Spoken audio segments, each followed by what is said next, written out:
এই হলো একটা তাঁত।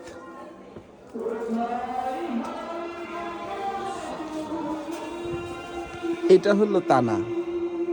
এই তানার মধ্যে এই যখন টানে তখন এইখানে একটা ভাগ হয়ে যায়,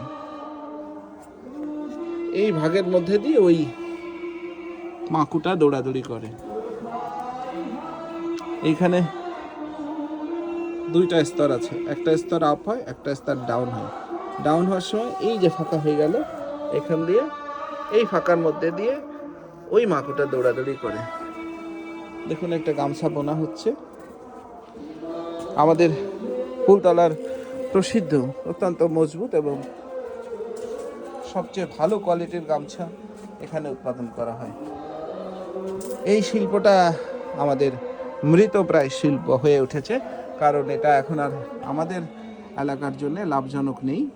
বিশেষ করে কুষ্টিয়া, পাবনা এই জায়গার গামছাগুলোর কারণে তাদের ওখানে মেশিনে বুনন করা হয়, কিন্তু এটা আমাদের এখানে হস্তশিল্প হিসেবে এখনো পর্যন্ত একটা দুইটা বাড়িতে টিকে আছে।